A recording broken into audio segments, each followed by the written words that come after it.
오늘 우리 하나님 말씀 시편 말씀을 보도록 하겠습니다. 시편 구약성경 51편 10절에서 17절까지 말씀입니다. 하나님이여 내 속에 정한 마음을 창조하시고 내 안에 정직한 영을 새롭게 하소서. 나를 주 앞에서 쫓아내지 마시며 주의 성령을 내게서 거두지 마소서. 주의 구원의 즐거움을 내게 회복시켜 주시고 자원하는 심령을 주사 나를 붙드소서. 그리하면 내가 범죄자에게 주의 도를 가르치리니 죄인들이 주께 돌아오리다. 하나님이여 나의 구원의 하나님이여 피 흘린 죄에서 나를 건지소서. 내 혀가 주의 의를 높이 노래하리이다. 주여 내 입술을 열어주소서. 내 입이 주를 찬송하여 전파하리이다. 주께서는 제사를 기뻐하지 아니하시나니 그렇지 아니하면 내가 드렸을 것이라. 주는 번제를 기뻐하지 아니하시나이다. 하나님께서 구하시는 제사는 상한 심령이라. 하나님이여 상하고 통회하는 마음을 주께서 멸시하지 아니하시리이다. 아멘.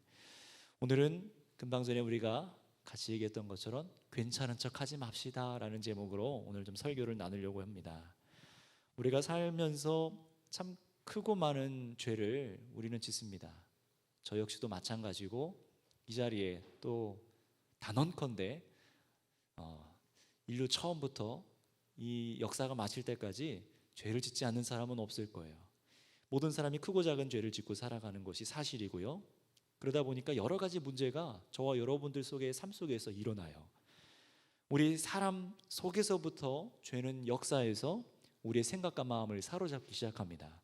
그리고 사람이 내 안에 둥지를 트이기 시작한 그 죄를 즐기기 시작하다 보면은요, 그것이 여러분의 행동으로 나가고 삶에 직접적인 악영향을 끼치죠. 이것이 바로 죄인이 죄로 인해 실패하는 과정입니다. 그것이 사람들이 죄를 짓는 과정이죠.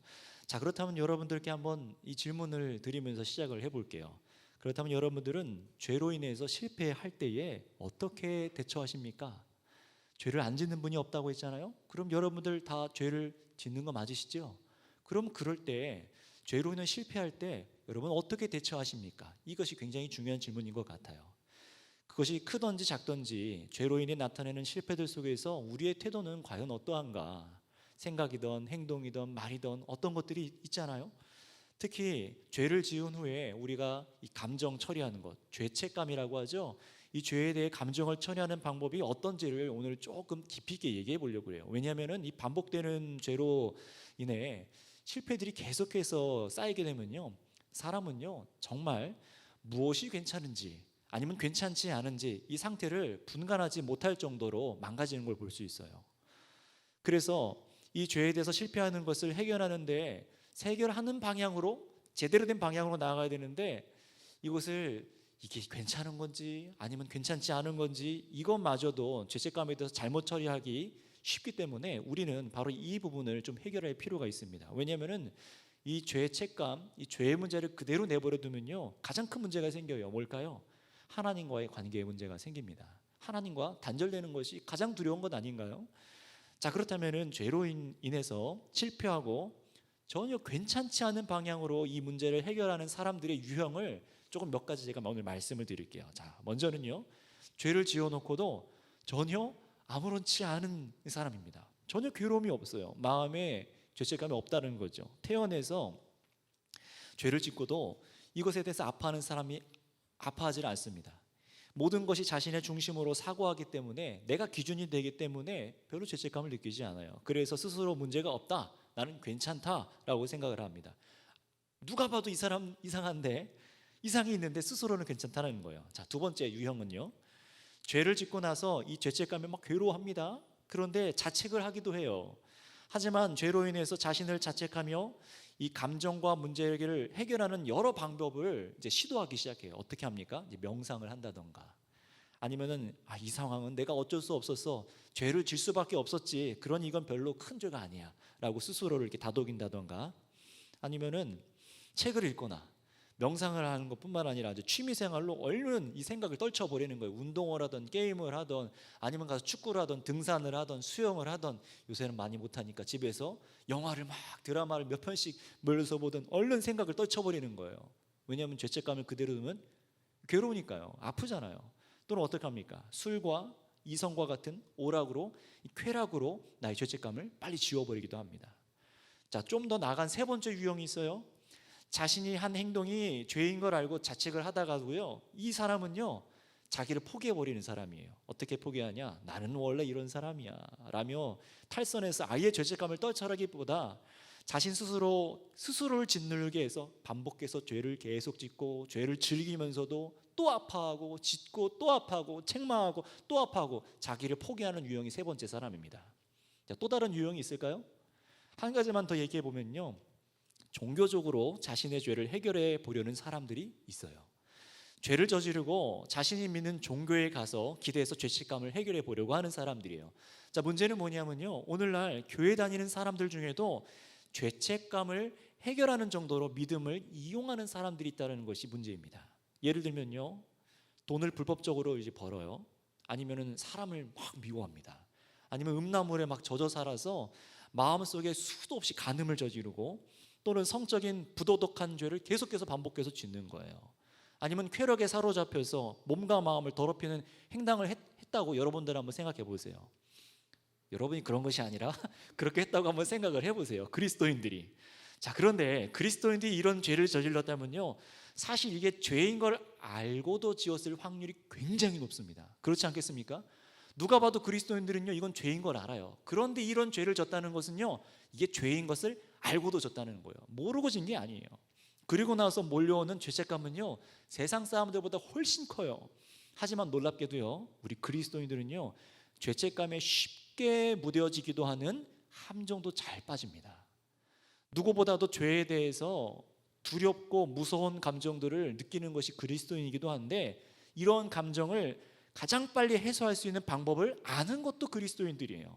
하나님께서 어떻게 하셨습니까? 우리 죄인들을 위해서 예수 그리스도를 주신 것을 알아요. 하나님께서 내가 죄질 때 진노하실 것도 압니다. 하지만 나를 위해서 오늘 찬양했던 것처럼 예수 그리스도를 십자가에 죽게 하셔서 우리 죄를 대속하셔서 죽게 하신 그 큰 사랑이 있기 때문에 내가 예수님 찾고 회개하고 예수님께 기대면 되니까 얼른 이 문제를 해결할 줄 알아요. 그런데 문제는 뭐냐면요, 이 기독교의 죄 용서의 의미와 핵심은요, 단순히 오늘날 저와 여러분들이 이 죄책감을 해결하기 위한 수단으로서 존재하는 것이 아니라는 사실이에요.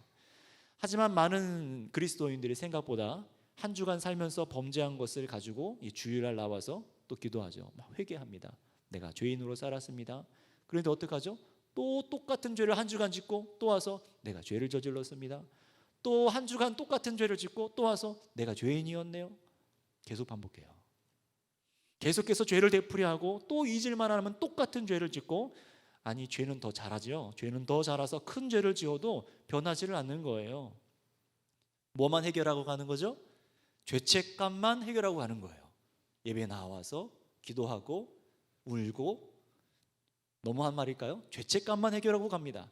시간이 지날수록 이러한 현상은 반복되고, 어느 순간 예수님의 대속의 은혜는요, 정말로 우리의 문제를 해결하고 우리를 변화시켜야 되는데 죄책감만 해소시키는 천박한 은혜로 사용하는 도구쯤으로 이용하고 마는 것을 많이 봐요.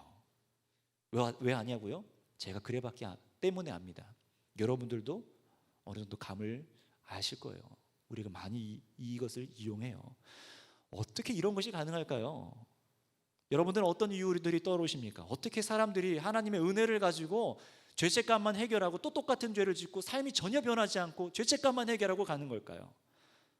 원래 사람은 그런 거다, 우리는 죄이니까 어쩔 수 없다 라고 한다던가, 나는 말씀으로 선하게 살고 싶은데 옆에를 딱 보면서 이 사람 때문에 그래요.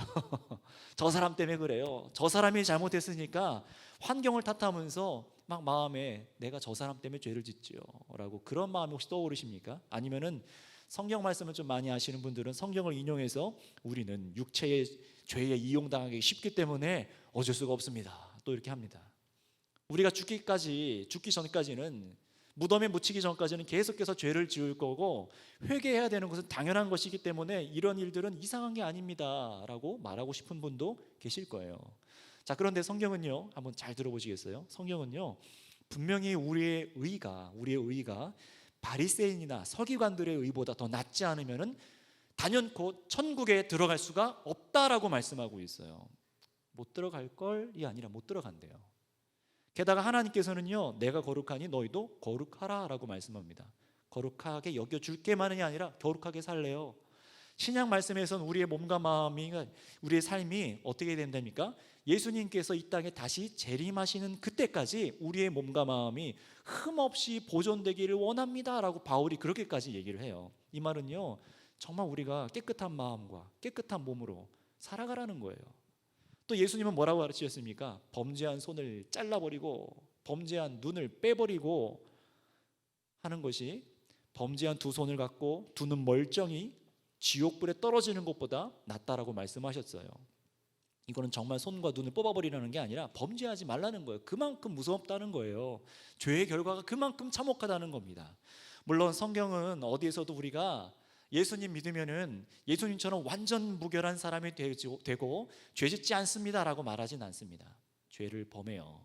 하지만 성경은요, 또 동시에 뭐라고 말하냐면, 우리가 계속해서 범죄한다면, 똑같은 죄를 여러분들이 계속해서 짓는다면은, 그 죄를 반복하고 개가 토한 것을 도로 집어먹는 듯이 범죄한다면, 그 죄의 문제를 그대로 둔다면 그 열매는 결국 사망이다라고 딱 기록하고 있어요. 전혀 괜찮지 않은 일이랍니다. 전혀 괜찮지 않은 일이라는 거예요. 그런데 여러분, 수많은 세상의 사람들이, 또 예수님을 믿는 사람들이 범죄하고도 괜찮은 듯이 살아가고 있어요. 뉴스만 틀어도 굉장히 많이 나오지 않습니까? 지금 당장 핸드폰을 꺼내서 뉴스만 보세요. 죄를 그렇게 져놓고서도 편하게 괜찮은 척 살아가요. 다시 말하면 스스로 괜찮은 척 하고 살아갑니다. 나는 용서받았어. 그리스도인들도 많이 합니다. 나는 어제 회개했어. 아니, 난 죄질 때 즉시로 회개했지. 그러니 떨쳐낸 죄책감에 시달릴 필요가 없지. 다시 죄짓더라도 지금처럼 회개하면 돼. 얼마나 우리가 이걸 많이 하고 있을까요? 자, 그러다 보면요, 삶의 여러 문제들 중 스스로 짓는 죄로 인해서 죄 짓는 것에 무뎌지기 시작해요. 그리고 결정적으로 죄는 해결하지 못합니다. 왜 이런 문제들이 나에게만 일어나는지, 왜 인생의 문제들이 나한테 이렇게 꼬여가지, 죄의 문제와 나의 인생의 문제를 연결시키지 않아요. 이유를 모른 채 그냥 괜찮은 척하고 살아갑니다. 그래서 가끔 제가 물어봐요. 이 사람 저 사람한테 제가 되게 잘 지냈어요? 괜찮아요? 이렇게 물어봅니다. 옆 사람한테 물어봅시다. 괜찮으세요?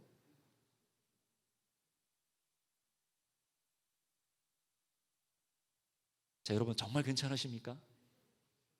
힘들어요 하시는 분들 계시는 것 같기도 하고요. 만약 여러분 중에, 우리 중에 이런 식으로 앞에 말한 것처럼 죄책감을 처리하고 있는 분들이 있다면요, 전혀 괜찮지 않은 상태이신 거예요. 왜냐하면요, 죄는 생각보다 더 심각한 상처를 저와 여러분의 심령 가운데 남기는 것입니다. 죄는 여러분 생각보다 훨씬 교묘해서요, 여러분을 하나님 앞에 떨어뜨리려고 별짓을 다 할 거예요. 여러분은 그래서 어떻게 하신 줄 아세요? 하나님을 아는 것보다 여러분 스스로를 더 신뢰하기 때문에 여러분이 행하는 종교 행위로 얼마든지 죄와 타협할 수 있다는 것을 우리는 잘 알고 있어야만 해요. 그렇지 않습니까? 이 정도쯤은 괜찮아. 야, 뭐 한 잔 마시는 거 뭐 괜찮아. 예수님도 술 먹으래. 마셨대. 한번 가져와 보세요, 그 성경을요. 술만 얘기하는 것이 아닙니다. 수많은 것들이 우리 안에 타협하는 것들이 얼마나 많은지 모릅니다. 죄라는 것은요, 아무리 작은 것이라도요, 해결하지 않으면은 죄는 반드시 자라나게 되어 있어요. 물도 안 줬는데 어떻게 자라가요? 눈에 보이지 않게 우리의 마음을 잠식해서 하나님을 즐거워해야 될 그 자리에 뭐가 들어가 찹니까? 죄를 즐기기 시작하는 마음이 점점 확장 공사를 하고 있어요. 나도 모르는 채요. 이어서 우리의 습관으로 그것이 나타나기 시작하고 나를 타락으로 인도해 가게 시작합니다. 하지만 죄가 이미 수도 없이 자라난 상태라면요, 그런 분들은 자신의 상태를 잘 파악하지 못하는 병에 걸립니다. 이런 자신을 놔둔 채로, 죄악의 행실이 끊어지지 않은 채로 예배당에 와 있는 것으로 괜찮은 척 할 확률이 굉장히 높아요. 하지만 말씀드린 대로 이것은 전혀 괜찮지 않은 것입니다. 많은 교인들이 이 늪에 빠져서 은혜에서 떠나 믿음에서 파손하는 경우도 우리는 봤어요. 꼭 교회를 떠났다라는 말이 아닙니다. 오래 교회를 다니고 성경도 알고 있고 진리를 알아도, 또 목사가 되어도, 직분자가 되어도, 또 교단의 어떤 총회장이 되어도, 자리와 직분이 있어도 얼마든지 괜찮지 않은데 내면은 괜찮은 척 살아갈 수 있고요, 그 끝의 열매가 사망인 경우가 있습니다. 가슴 아프지만 있어요. 우리가 잘 알고 있는 유대인들이 그랬죠. 이스라엘 사람들이 그랬던 것처럼 여러분 생각을 해보세요. 그들은 어땠습니까? 이스라엘 사람들은요, 하나님을 믿고 섬기는 수많은 이스라엘 사람들이었지만 자기들은 괜찮다고 생각을 했어요. 왜 그렇습니까? 성전 봉사도 하고 선택한 민족이고 찬양대도 있고 예물과 절기를 다 드리잖아요. 괜찮은 것 같아요. 그 백성들이 그랬고 그의 사사들이 그랬고 종교 지도자들과 거짓 제사장과 예언자들 또 이스라엘 왕들이 다 그렇게 지냈습니다. 하나님을 섬기며 동시에 다른 것도 섬기면서 기웃거리고 있으면서 괜찮은 척하고 살아갔어요. 이들은 생명의 문제에 있어서 하지만 전혀 괜찮지 않았습니다. 하나님과 화목하지 못하고 관계를 스스로 깨버렸습니다. 지금도 여전히 저 중동 땅에서 여전히 그렇게 살아가고 있죠. 여러분, 저들이 어떻게 하나님 믿는다고 하면서 그럴 수 있었을까요? 이 질문을 저는 이 설교 중간쯤에 좀 바꿔볼게요.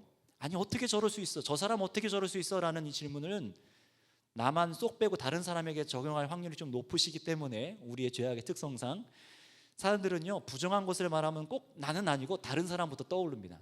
저 집사, 뭐 김 집사, 아무개 집사, 누구 목사, 누구 전도사, 뭐 할 것 없이 다 떠올려요. 그렇죠. 나는 빼놓고요. 참 놀라운 일입니다. 그런데 좋은 걸 얘기하면은 꼭 내 얘기면 좋겠고 또 좋은 것을 갖고 싶어하는 게 우리 심리잖아요. 그래서 이렇게 질문을 좀 바꿔 볼게요.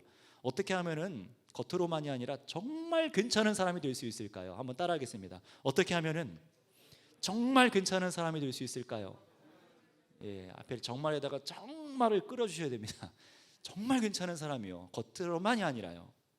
죄의 문제에 대해서 괜찮은 사람, 제대로 회개해서 제대로 해결해서 죄책감과 반복되는 죄의 문제에서 벗어날 수 있는 사람, 그걸 괜찮은 사람이라고 하는 거거든요. 내가 스스로 느끼기에 나는 괜찮은 사람이야 이런 심리적으로 하는 게 아니라 정말 하나님께서 보시기에 참으로 받을 만한 사람이 될 수 있을까? 오늘 그걸 얘기하는 겁니다. 어떻게 하면 될 수 있을까요? 저는 오늘 이 질문의 답을 오늘 여러분들 한 분 한 분이 다 가져가셨으면 좋겠습니다. 특별히 오늘 본문 다윗과 하나님과의 관계 속에서 오늘 답을 찾아갈 텐데요, 그 답이 여러분 안에서 심겨지고 자라나고 싹이 나고 주님을 기뻐하시는 저와 여러분 되시기 바랍니다. 자, 그래서 우리가 죄진 이후에 여러분들 오늘 또 떠나가서 아니면 오늘 이 시간에도 여전히 죄에 대한 생각에 사로잡고 계실지도 몰라요. 하지만 죄의 문제를 그대로 두지 마세요. 예배당만 밟고 가지 마시고요, 종교행위나 또 은혜를 내 죄책감을 해결하는 도구 정도로 사용하고 가시라는 말씀이 아니라 정말 괜찮은 상태로 변화되셔서 하나님과 예배하는 삶, 동행하는 여러분 되시기를 바랍니다. 자, 오늘 말씀을 기록한 다윗은 우리가 잘 알고 있듯이 하나님께 마음이 합한 자다라고 평가받았던 인물이죠. 참 예배자라는 것은요, 어떤 예배의 틀을 빠짐없이 철저하게 지킨 사람을 의미하지는 않습니다. 날과 절기와 제물과 시간을 다 지켰다고 해서 하나님께서 그를 마음에 합한 자라고 평가하신 건 아니에요.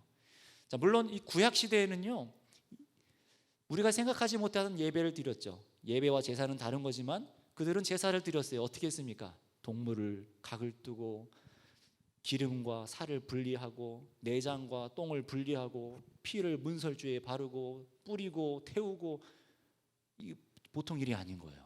그렇죠? 왜 그렇게 했습니까? 대신 동물이 죽는 것을 보면서 내가 저렇게 죽어야 되는데 죄의 대가가 저렇게 무서운 거구나 라는 걸 깨닫는 그런 대속의 제물을 드렸어요. 그런데 예배의 방법이 이후에 어느 순간부터 바뀌어요. 그때가 언제입니까? 다윗입니다. 성가대가 생기고 하나님을 찬양하는 것과 예배하는 방법이 많이 달라져요. 형식을 초월한 예배를 다윗이 하나님께 드렸습니다. 하지만 여러분, 하나님께서 받으신 것은요, 예배의 틀, 예배의 자리에서 행동과 마음, 단순히 정성이 아니라요, 이 다윗이란 사람의 인생 전체를 보시고 그의 전부를 받으셨다는 말이 맞는 말이에요. 그의 생각, 그의 마음, 그의 믿음, 그의 행동, 그의 실패, 그의 돌이킴, 그의 결정들이 하나님께서 받으시는 예배가 무엇인지를 가장 잘 보여주는 사람 중에 하나가 다윗이라는 거예요. 그래서 여러분, 감사하게도요, 하나님께서는 우리가 보라고 이 다윗이란 예배자가 얼마나 풍성하게 하나님을 즐거워하고 예배하는 삶을 살았는지 기록해 놓은 수많은 성경 말씀을 우리는 갖고 있습니다. 그런데 이 기록들은요, 단순히 기록물로 남겨놓은 것이 아니라 순간순간 살아 역동하고 있고, 죄에서 다시 소생한 기쁨이 넘쳐나고 있고, 눈물이 있으며 즐거움이 있고, 실패자가 일어난 뜨거운 감격들이 있는, 하나님이 만드신 말씀드리라는 거예요. 살아있어요. 하나님께서는 지금도 저와 여러분에게 그렇게 교제하기 원하신다는 겁니다. 여러분 오늘 말씀을 그렇게 들으시길 바랍니다. 자, 그 중에서 우리는 오늘 이 시편 51편은요 우리가 어떤 예배자가 되어야 되는가에 더 집중적으로 얘기를 해요. 하나님께서는 어떤 예배를 받으시는 분인가에 대해서 얘기를 합니다. 바로 여기서 우리가 설교 앞에 길게 얘기했던 이 질문의 답을 발견할 수 있어요. 죄의 문제와 삶의 실패에서 어떻게 하면 괜찮은 사람이 될 수 있는가? 자, 여러분 사실 세상 그 누구든 모든 사람은요 하나님 앞에서 괜찮을 수가 없습니다.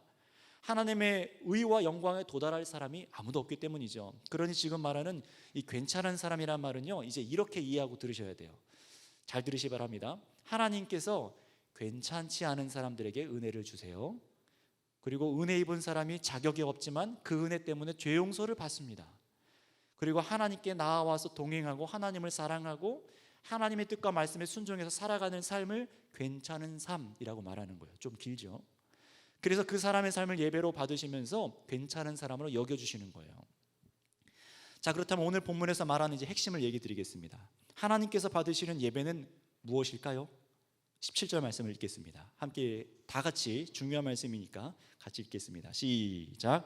하나님께서 구하시는 제사는 상한 심령이라. 하나님이여 상하고 통회하는 마음을 주께서 멸시하지 아니하시리이다. 아멘. 여러분 하나님께서 받으시는 제사는 무엇입니까? 상한 심령입니다. 한번 따라하겠습니다. 하나님께서 받으시는 제사는 상한 심령입니다. 예, 하나님께서 받으시는 제사 예배는 상한 심령이래요. 상한 심령이 하나님께서 받으시는 거라고 합니다. 여러분은 이 말은 무엇입니까? 범죄하고 마음이 상한 것이 이상한 게 아니래요. 정상이래요. 내가 괜찮지 않은 것이 정상이래요. 괜찮지 않은 것을 아파하는 게 정상이고요. 그래서 마음이 상해 있는 것을 하나님께서 뭐라고 하신다고요? 그래, 그 마음 정상 아닌 거, 괜찮지 않은 거 내가 제사로 받을게 라고 하신다는 거예요. 여러분 이상하죠? 우리가 하나님께서 받으시는 제사 예배하면요 격식이 차려지고 화려하고 깔끔하고 뭔가 틀이 있고 깨끗하게 살아와서 정말 한 점 흠 없이 드려야 될 것 같은데 뭐라고 하시는 거예요? 너 그 상한 마음, 그 틀어진 마음, 망가진 마음 그거 내가 받을게 라고 말씀하십니다. 다시 말하면요 범죄하고 삶에 실패한 사람의 마음이 상하고 통해하는 상태를 하나님께서 그걸 받으신다는 거예요. 오늘 찬양처럼 있는 모습 그대로 할렐루야. 그가 드리는 다른 예배가 아니라 그 마음의 상태를 말하고 있는 거예요. 오늘 여러분들의 마음의 상태를 말씀하고 있는 겁니다. 내가 오늘 어떤 메이커 옷을 입고 왔는지, 내가 어떤 자세로 앉아 있는지, 여러분 그게 아니라요 여러분의 지금 속 마음이요. 그런데 이 말씀은요 충격적인 사실을 말한 겁니다. 형식적으로 드려와졌던 제물을 바치는 제사에 대해서 새롭게 깨닫게 하는 말씀이 바로 오늘 말씀이에요. 그동안 하나님께서 말씀하신 대로 동물을 잡아서 제물을 드리면 받으시고 죄를 사하고 화목하게 하시는 분이신 줄 알았어요. 그런데 하나님께서는요 뭐라고 하세요? 다윗이 오늘 뭐라고 합니까? 같이 한번 읽어보도록 하겠습니다. 우리 16절 말씀입니다. 같이 읽겠습니다. 시작. 주께서는 제사를 기뻐하지 아니하시나니 그렇지 아니하면 내가 드렸을 것이라 주는 번제를 기뻐하지 아니하시나이다. 아멘. 여러분 그렇다면 뭘 받으시는 거예요? 제물을 받으시는 분이 아니라 뭘 받으셨다고요? 상한 심령이라는 거예요. 제물을 드리는 사람의 상한 심령을 지금까지 받아오셨대요. 여러분들이 와서 예배 드리고 이 자리에 앉아서 하는 모든 삶 속에서 뭘 받으셨다고요? 상한 심령이요. 그래서 이사야 61장 1절에 이렇게 말합니다. 한번 다 같이 찾아볼게요. 오늘 본문은 잠깐만 덮어두시고요 접어두시고 이사야서 61장 1절 말씀을 같이 한번 읽겠습니다.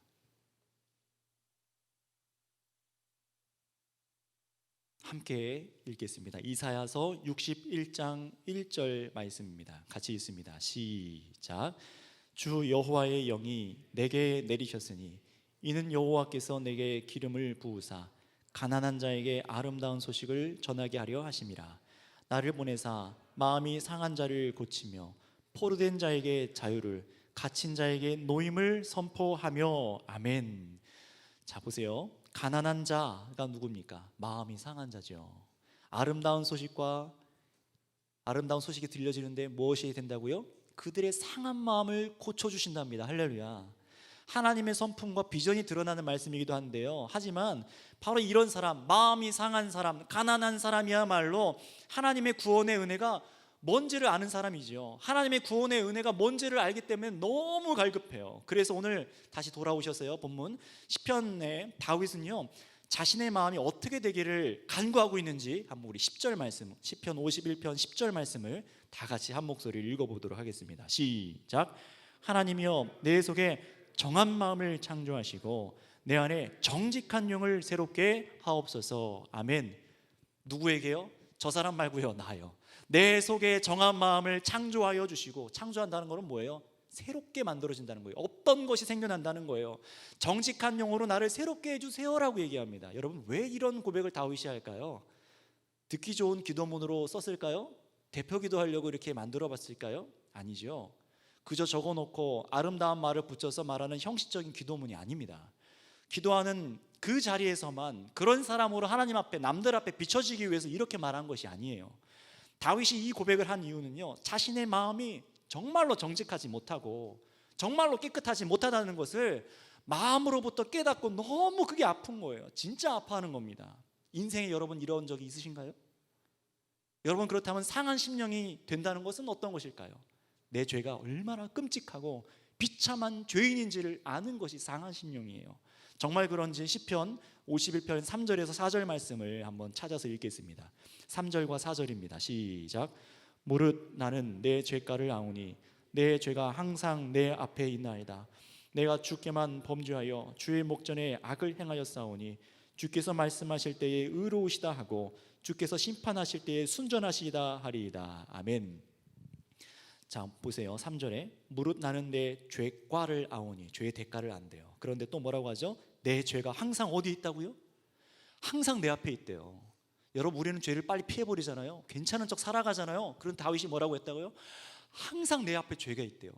내 앞에 그냥 죄가 보이는 거예요. 눈만 떠도 보이고, 눈을 감아도 보이고, 자도 보이고, 맛있는 음식을 먹어도 보이고, 쾌락을 즐겨도 보이고, 죄의 가가 내 앞에 보이는 거예요. 얼마나 괴로운지. 상한 심령이 됐어요. 또 죄졌네 정도의 속쓰림이 아니에요.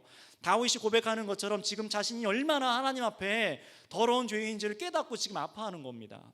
이 죄의 대가가 얼마나 무서운 건지, 자신이 저지른 죄악이 하나님께 저지라는 것, 그리고 그 진노가 얼마나 큰지를 알고 마음이 상하는 거예요. 심판 때에 하나님께서 너 유죄라고 판결하셔도 그 판결이 옳고 순전하시다라고 말하는 겁니다. 그러니 지금 다윗은 전혀 괜찮지가 않습니다. 이게 정상적인 마음이에요. 진짜 상한 마음이 시작된 사람의 마음입니다. 이게 바로 괜찮은 사람이에요. 그런데 누구나 다 범죄하면 이렇게 반응할 것 같잖아요. 그런데 그렇지를 않습니다. 다윗이 세상에서 가진 직분이 뭐였죠? 다윗은 직분이 뭐예요? 모르시죠? 다윗은 왕이었습니다. 한 나라의 왕이에요. 왕의 자리를 차지하고 있었죠. 이스라엘의 왕이에요. 당대 그 누구도 뭐라고 할 수 없는 절대 권력자입니다. 사람들 앞에서 그저 웃고 의로운 척하고 잘못을 하고 실수를 해도 입을 싹 닫아버리면요, 안 그런 척하면요, 그 누구도 뭐라고 못해요. 사람이 이런 자리, 이런 힘, 이런 변명하기 좋은 자리나 권력과 힘으로 이 꾀로 지은 죄를 증거를 인멸해버리고 자신의 죄를 무마할 수 있는 도구가 많으면 많을수록 이런 사람은 회개 안 합니다. 그렇죠? 뉴스만 틀어도 나오는 사람들 많잖아요. 죄에 대해서 아파하지 않아요. 우리들의 모습은 어떻습니까? 이런 생각과 태도는요, 어떻게 됩니까? 점점 우리를 망가뜨립니다. 하나님께서 마치 안 보시는 것처럼 행동을 해요. 사람들이 모르니까. 다윗처럼 살인을 저지른 사람들이 증거가 나오기 전까지 경찰에 탁 잡히고, 증거가 아직 안 나왔어요. 근데 경찰이 딱 잡히면 뭐라고 합니까? 나 안 졌어요. 내가 안 그랬어요. 라고 합니다. 마치 우리가 똑같아요. 여러 가지 마음으로 죄를 져놓고서 남들 모르는 척 싹 닫아놓고 마치 하나님이 안 보고 계셨다는 것처럼 우리는 행동합니다. 괜찮은 척 또 하루를 지나가요. 여러분 기억하세요. 여러분이 죄를 은폐하기 좋은 기회들이 많은 분들이라면요, 이 말씀을 기억하세요. 아무도 보지 않아도 나는 하나님께 범죄했다. 아무도 보지 않아도요, 나는 하나님께 범죄했어요. 돈이 많거나 좋은 변호사를 선임할 수 있어서만 죄를 무마하는 게 아닙니다. 평소에 사람들에게 좋은 인상을 주는 분들 많으시죠. 좋은 말을 많이 하는 분들 여기 다 해당됩니다. 저도 마찬가지고요. 또 가르치는 자리에 있는 사람들, 저는 더 찔려요. 자신을 추스려서 행동하는 사람은요, 더 쉽게 유혹되는 것이 바로 죄를 은폐하는 거예요. 왜 그렇습니까? 사람들이 이해해 주기 때문에 그래요. 아유, 그럴 수도 있죠. 어쩌다 한 번인걸요. 실수할 수 있죠. 아유, 당신은 그럴 리가 없어요 하거나 누가 감싸줘요. 그래서 사람들이 거는 기대를 이용합니다. 맞아요, 제가 그래서 그런 게 아닌데요, 사실 저는 안 그랬어요. 그래서 나도 회개 안 합니다. 그렇게 회개를 안 하는 거예요. 하나님, 사람들이 괜찮다고 하네요. 그러니 저 괜찮죠. 지옥으로 가는 열차를 탄 겁니다. 하지만 여러분, 다윗은 그렇게 행하지 않았어요. 하나님 앞에 자신이 얼마나 더러운 죄인인지를 알고 인식하고 그것을 끝나지 않습니다. 왕인데도 불구하고요, 하나님 앞에 나는 정직하지 못하고 죄인인 것을 아파하고 괴로워해요. 성경으로 기록까지 했어요. 자신의 치부를 기록해놨다고요. 죄 지은 증거가 혹시 드러나도 자신의 지위에서 찍어 눌러서 무마할 수 있는 힘이 있음에도 불구하고 그냥 넘어가고, 그러면 아무도 못 건드릴 텐데 스스로 괴로워하면서 하나님께만 의지해서 이 죄악의 문제 좀 해결해 주세요라고 지금 기도하는 거예요. 하나님께서 사랑하시는 우리 성도 여러분, 하나님께서 찾고 받으시는 예배자의 마음은 바로 이런 마음이 되어야 될 줄 믿습니다. 상한 심령이에요. 그래서 다윗은 이렇게까지 얘기합니다. 우리 본문 5절 말씀을 읽겠습니다. 51장 5절 말씀, 조금 위로 올라가서 5절입니다. 시작. 내가 죄악 중에서 출생하였으며 어머니가 죄 중에 나를 잉태하였나이다. 얼마나 깊은 묵상까지 들어갔냐면요, 내가 엄마 뱃속에서부터 죄악 중에 출생했다고 말을 해요. 자신의 마음이나 생각에 어떤 것 하나도 선한 것이 1.1획도 없다라는 거예요. 자, 여러분 인정이 되십니까? 나는 태어날 때부터 선한 것 하나 없고 악한 연약한 죄인일 뿐입니다라고 혹시 이 자리에서 말하는 분이 얼마나 될까요? 세상 사람들 중엔 있기나 할까요? 그런데 다윗 자신이 죄에 대해서 이 정도 깊이까지 깨달게 된 것은요, 다윗 스스로의 능력이 있어서가 아니에요. 저절로 되는 것이 아닙니다. 오늘 이것을 좀 얘기할 텐데요, 하나님을 묵상하고 하나님이 누구신지를 알게 되고 고뇌하고 말씀을 갖고 아파했기 때문에 이런 죄에 대한 인식이 가능했던 거예요. 여러분, 한번 따라하겠습니다. 상한 심령은 하나님으로부터 주어지는 것입니다. 이상하죠? 내가 아파하는 것 같은데 상한 심령은 하나님으로부터 주어지는 거예요. 괜찮은 사람이 되려면요, 하나님께서 보시기에 받으실 만한 사람이 되려면요, 상한 심령이 필요하다고 지금까지 말해왔는데요, 참 애석하게도 상한 심령은요, 우리가 스스로 만들어낼 수가 있는 것이 아닙니다. 연기할 수는 있어요. 일시적인 분위기에 휩쓸려서 잠시 그럴 수 있고 눈물도 흘릴 수 있어요. 하지만 여러분, 다윗이 고백한 대로입니다. 난 죄인으로 태어났습니다 라는 의미는요, 5절 말씀처럼 우리 중심으로, 우리 마음의 중심으로 참으로 회개하고 사람에게 저지른 이 죄악에 하나님께만 범죄하고 있다는 것을 아파하고 괴로워하고 아파하는 이런 쓰라린 고백이, 여러분, 우리는요 태어날 때부터 이게 없다라는 거예요. 그래서 여러분, 이렇게 표현할 수 있습니다. 너무하다고 생각할지 모르지만 제가 말씀드려 볼게요. 사람은요, 이런 면에서 처음부터 고장난 채로 태어났어요. 하나님 앞에 상한 마음이란 기관이 아예 빠진 채로 태어났습니다. 불량품이에요. 너무한가요? 이 말을 증명하려면 수많은 증거들이 우리 세상에 있고 저와 여러분에게 있고 우리 삶 속에서 있습니다. 얼마 전에 그 살인의 추억에 실화였던 영화의 범죄자가 잡혔죠. 이름이 뭐였죠? 이춘재? 네네, 이춘재라는 사람이 수많은 살인을 했어요. 잡았죠. 그런데 동기를 물어봤어요. 기자가 왜 그렇게 살해를 했냐, 어떤 마음이었냐 물어봤더니 너무 괴로웠습니다. 그런 말 한마디 없더라고요. 뭐라고 하냐면요, 그냥 저지르고 나서 또 해버렸네, 이렇게 말하더라고요.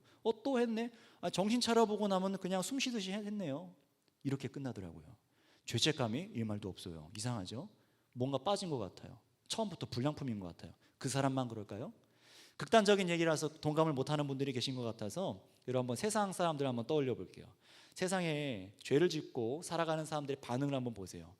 하나님 앞에 내가 범죄했습니다 라고 울면서 회개하는 사람 본 적 있으십니까? 그 죄악의 결과가 하나님의 진노인 것 알고 막 아파하는 세상 사람 본 적 있으세요? 하나님께서 너는 죄인이야 라고 말할 때 맞습니다, 옳습니다 라고 말하는 사람 본 적 있으세요? 저와 여러분들은 전도하러 나갔을 때 우리 죄인이야라고 말하면 맞네요, 우리 죄인이네 하고 막 아파하는 사람 만나보신 적 있으세요? 한번 데려와 보세요. 내가 죄인 중에 태어난 사람입니다라고 말하는 사람이 있습니까? 하나님의 긍휼이 아니면 난 살 수가 없습니다. 하나님 아니면은 내가 살 수가 없어요. 이렇게 말하는 세상 사람 본 적이 없어요. 이런 것은요, 놀라운 일이 아닙니다. 저와 여러분들이 그렇게 태어났다는 거예요. 우리 안에는요, 상한 심령, 하나님을 선택하고 아파하고 죄에 대해서 괴로워하는 마음이 없어요. 정말로 없습니다. 금방 잃어버리고 얼른 나의 이유를 만들어내고 핑계를 만들어내요. 상한 마음은 하나님께서 주셔야만 합니다. 이것은요, 단순히 사람한테 갖는 감정이 아니라 하나님 앞에, 절대자 앞에, 주권자 앞에 드리는 마음을 말하는 거예요. 상한 마음은 하나님 앞에서만 이게 드러나게 돼 있어요. 한번 우리 한번 읽어보도록 하겠습니다. 6절, 10절 두 군데 읽겠습니다. 6절 말씀입니다. 같이 읽습니다. 시작. 보소서, 주께서는 중심이 진실함을 원하시오니 내게 지혜를 은밀히 가르치시리이다. 10절도 읽겠습니다. 시작. 하나님이여, 내 속에 정한 마음을 창조하시고 내 안에 정직한 영을 새롭게 하소서. 아멘.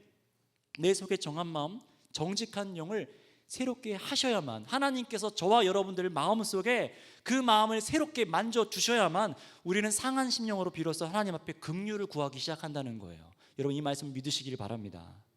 그래서 11절에도 다윗이 이렇게 상한 심령으로 하나님 앞에 아뢰일 수 있었던 이유가 나와요. 무엇입니까? 한번 따라하겠습니다. 성령께서 다윗 안에 있었기 때문입니다. 정확히 말하면 다윗이 성령 안에 있었던 거죠. 반대로 말하면 하나님의 성령이 계시지 않으면, 하나님의 영이 계시지 않으면 하나님 앞에 상한 마음으로 나아갈 수가 없다라는 거예요. 자신의 죄를 은폐해요. 죄를 인정하지 않아요. 남에게 떠넘기고 이유를 만들어서 타협하고요, 조금이라도 자신의 죄책감을 느끼는 이 스스로를 가려보려고 노력하는 것이 바로 성령이 없는 사람들의 모습입니다. 창세기 1장에 바로 아담과 하와가 죄 짓고 나서 어떻게 했습니까? 나뭇가지로 자신의 몸을, 치부를 가리는 것부터 먼저 했던 것처럼 어떻게든 가려요. 그리고 뭐라고 합니까? 하나님께서 딱 나타나셔서 야 아담아, 너 왜 그랬냐 하니까 뭐라고 합니까? 저 여자가 그렇죠, 저 여자가. 여자는 뭐라고 합니까? 너 왜 그랬냐 했더니 저 뱀이 또 우리는 핑계대기 바빠요. 나는 괜찮은데 제가 문제래요. 항상 세상의 문제래요. 그리고 그게 원망이 어디까지 갑니까? 하나님이 문제십니다 라고 하고 싶은 거예요. 나를 이렇게 태어나게 하셨잖아요. 나에게 돈을 이만큼만 주셨잖아요. 나에게 이런 아픔을 주셨잖아요. 나에게 이렇게 만드셨잖아요. 여러분, 그 원망은요, 누가 만들어주는 게 아니라 우리 안에 있는 죄성이 그렇게 소리 지르고 있어요. 그런데 하나님께서 우리에게 긍휼함으로 성령을 주시지 않으면, 우리 안에 상한 마음을 주시지 않으면요, 이 죄가 나의 죄라는 걸 인정을 안 합니다. 여러분, 인정이 되십니까?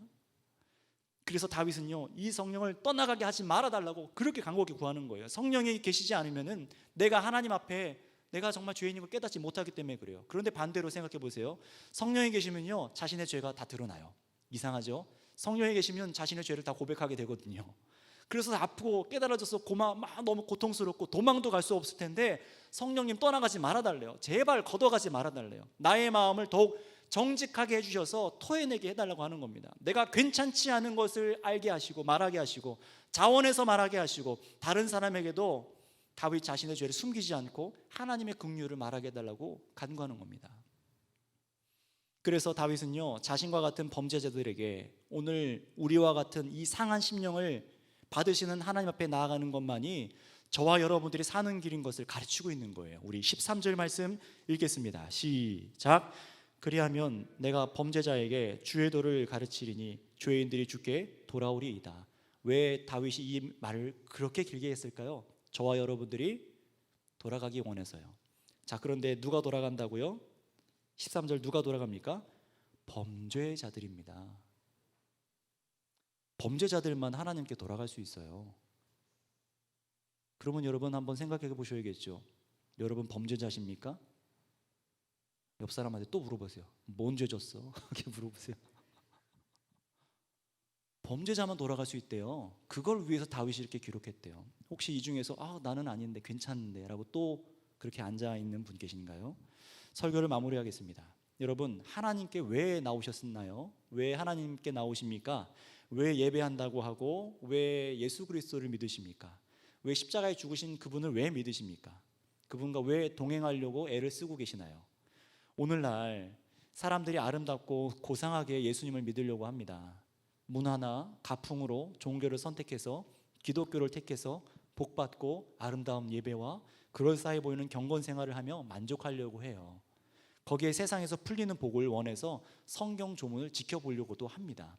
하지만 하나님 보시기에 그 어느 때에도 이런 예배자들을 단 한 번도 하나님께서는 예배자라고 부르신 적이 성경 안에는 없어요. 왜냐하면 하나님께서는 경건의 모양을 갖춘 사람이 아니라 내가 죄인이며 하나님의 은혜가 아니면 살 수 없는 죄인이고 하나님의 영이 아니면 내가 온전할 수 없구나라는 것을 깨닫고 그 안에 주님을 기뻐하고 사랑할 줄 아는 바로 상한 심령을 찾으시기 때문에 그렇습니다. 그 사람을 예배자로 바꾸고 계셨다는 거예요. 처음부터 태초부터 지금까지 앞으로도 영원히요.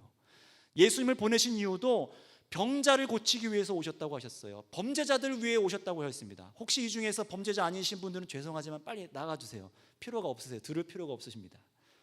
병자 아니신 분들 빨리 나가셔도 괜찮아요. 마음의 문제 없으신 분들 빨리 나가세요. 여기 계실 필요가 없습니다. 온갖 죄악의 병과 그로 인해 깨어진 삶의 문제들이 가득한데도 괜찮은 척하고 앉아있는, 의인인 척하고 앉아있는 사람들이 아니라 하나님의 말씀을 듣고 내가 죄인입니다, 내 안에 정한 마음이 없습니다, 하나님이 유죄라고 하실 때 그 판결이 옳습니다, 나의 생명이 주님께 달렸습니다 라고 말하면서 마음의 통회함을 가진 사람들을 고쳐주시기 위해서 예수님께서는 오셨습니다. 우리가 괜찮지 않으니까 오신 거예요. 다윗은 그래서 죄와 문제를 감추는 것이 아니라 그는 자복했고요, 자신이 누군지를 알았으며 사람과 하나님 앞에 마음이 새롭게 되어지길 바라면서 하나님을 그렇게 찾는 겁니다. 여러분, 새롭게 되기 원하십니까?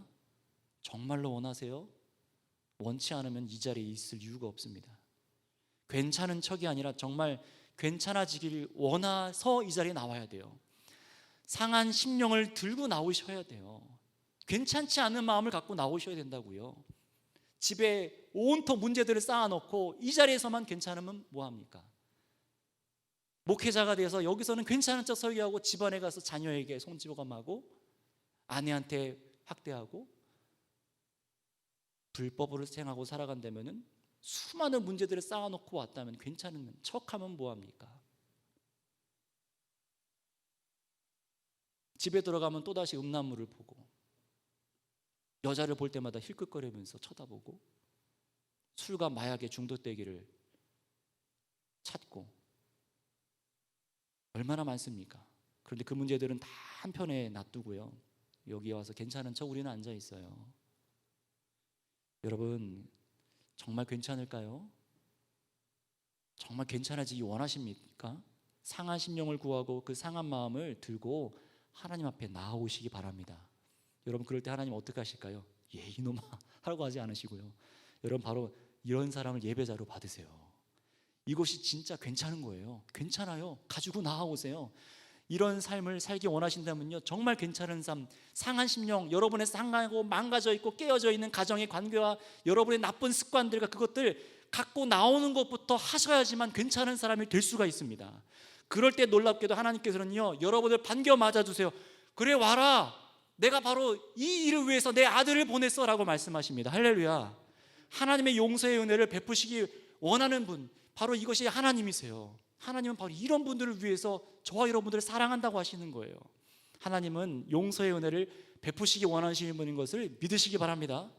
괜찮은 척하고 앉아있는 사람들이 아니라 나의 더러움과 실패와 문제를 아파하고 고백하고 하나님께 가지고 나와서 긍휼을 구하는 자들을 받으신다고 성경에서 약속해 주셨어요. 은혜를 받는 사람들은 바로 이런 사람들이에요. 여러분, 이런 사람들 되고 싶지 않으십니까? 진짜 은혜 받고 싶지 않으세요? 그렇다면 여러분, 마지막으로 19절 말씀 한번 읽겠습니다. 함께 읽습니다. 시작. 그때에 주께서 의로운 제사와 번제와 온전한 번제를 기뻐하시니 그때에 그들이 수소를 주의 제단에 드리리이다. 아멘. 자, 이 말씀이 뭡니까? 그때에 라는 말에 주목해 보시기 바랍니다. 그때에만 하나님께서 여러분들의 제사와 번제와 예물과 삶을 받으시겠대요. 그때가 언제입니까? 여러분들의 상한 마음을 가지고 나올 때입니다. 여러분들이 상한 마음으로 이 자리에 오실 때라는 거예요. 그 마음이 없으니까 예배에 나와서도 용서의 감격이 없어요. 그 마음이 아니니까 예배 나와서 귀찮아요. 나도 예배 안 드리고 싶은데 나왔다라고 얘기를 합니다. 왜요? 구원의 감격을 경험하지 못하니까요. 상회하고 통회하는 마음, 이 죄가 끊어지고 새롭게 되어 하나님을 높이고자 하는 사람, 바로 이 사람이 드리는 제사가 온전한 제사이며 온전한 예배가 되며 그 사람이 괜찮은 사람이라는 것을 믿으시기를 바랍니다. 기도하겠습니다. 이 시간 합심해서 오늘 말씀을 들은 것 같고 하나님께서 우리 마음을 두드리시는 것을 가지고 좀 기도했으면 좋겠어요. 여러분 지금 괜찮으십니까? 지금 우리는 하나님 앞에 굉장히 중요한 시간을 갖고 있는 거예요. 코로나 질병으로 인해서 경제 문제, 취업 문제, 건강 문제가 괜찮냐? 지금 그거를 제가 여러분에게 여쭤보는 것이 아닙니다. 여러분의 죄 문제가 괜찮냐고 여쭤보는 거예요. 범죄로 인해 엉켜가고 있는 삶의 문제 괜찮으십니까? 그래서 하나님과의 관계가 괜찮냐고 저는 지금 묻고 있는 겁니다. 성경은 그렇게 묻고 있어요. 혹시 지금 나의 상태가 내가 괜찮은지 아는지 헤아릴 수도 없는 그런 상황에 빠진 분이 계십니까? 혹시 죄로 인해 자꾸만 반복되는 삶의 문제가 쌓여가는데도 나의 마음은 아파하지도 못하고 상하고 통해하는 마음이 전혀 없어서 무뎌져 있는 나를 발견하는 분들 혹시 이 자리에 계십니까? 또는 나는 어쩔 수 없다고 반복되는 죄악의 실패들 때문에 아파하고 괴로워하고 계신 분들 혹시 없으신가요? 오늘 하나님께서는 그런 여러분에게 말씀하십니다. 내게로 나오라. 수고하고 무거운 짐진 자들아 내게로 나오라 말씀하십니다. 은혜로 여러분의 상하고 깨어져 있는 일상을 가지고 나와서 이 시간 고백해 보시기 바랍니다. 하나님의 은혜를 구하시기 바랍니다. 하나님께서는 정직한 영을 구하는 자에게, 그래서 내가 그 죄를 깨닫기 원하고 상한 심령을 앞에 나아가기 원하는 자들에게 하나님께서는 주의 성령을 주실 줄 믿습니다. 예수 그리스도께서 우리를 구원하시고 여러분의 죄를 눈과 같이 희게 하실 것을 믿는 자마다 오늘 이 시간 정말 겨자씨만한 믿음이라도 붙잡고 이 시간 같이 기도했으면 좋겠어요. 주님, 나에게 새 심령을 허락하여 주시옵소서. 주여 부르시고 기도합니다. 주여. 아버지 하나님, 우리 안에 여러 가지 문제들이 있습니다. 우리 안에 정말 여러 가지 죄악의 문제들이 있습니다. 이 자리에 나와 괜찮은 척 우리는 형제자매로 앉아있지만 우리 안에 일상 속에 부모님과의 관계 속에 형제와의 관계 속에 내 친구와의 관계 속에 직장 상사와의 관계 속에 또 여러 가지 일들과 내가 하는 일 속에서 공부하는 것과 또 결혼하는 것과 하나님 내가 무엇을 하든지 나의 일을 하든지 전문성을 일하든지 여러 가지 속에 나의 문제들이 있습니다. 하나님, 내가 정말 하나님 앞에 정말 숨겨두고 사람들 앞에도 나타나지 못하고 괜찮은 척하고 살아가고 있던 그 죄악의 문제들이 있다면 이 시간 하나님 자복하는 심령을 우리에게 허락하여 주시옵소서. 내 안에는 내 마음은 이미 상하여서 냄새가 나고 하나님 역하여진 마음이 내 안에 가득한데 하나님, 우리는 아버지의 죄인인데 그것을 알지 못하고 이 괜찮지 않은 나의 마음 때문에 얼마나 아프고 밤새 울면서도 또다시 괜찮은 전 세상을 살아가려고 하는 아버지 수많은 심령들을 불쌍히 여겨주시옵소서. 오 아버지 하나님, 오늘 이 시간 자복하는 마음을 허락하여 주셔서 우리들 안에 있는 죄를 회개하고 자복하며 예수 그리스도의 십자가 앞에 내어놓고 정말로 이 죄악이 끊어지게 하시고 이 죄악을 미워하고 정말로 돌이켜서 하나님께서 원하시는 새 삶을 살아갈 수 있는 힘을 허락하여 주시옵소서. 주의 성령을 부어 주시옵소서. 하나님 아버지 함께하여 주시옵소서. 오늘 기도하는 자들마다 새 마음을 허락하여 주시옵소서. 주님, 우리의 상한 마음을 용서하여 주시옵소서. 불쌍히 여겨 주시옵소서. 상한 갈대를 꺾지 아니하시고 꺼져가는 등불을 끄지 아니하신다 하신 주님, 그분이 바로 우리 예수 그리스도이신 줄 믿습니다. 아버지 하나님의 마음이신 줄을 믿습니다. 마음이 상한 자, 범죄한 자, 연약한 자들이 나오기를 원하시는 주님, 오늘 내가 그러는 사람입니다.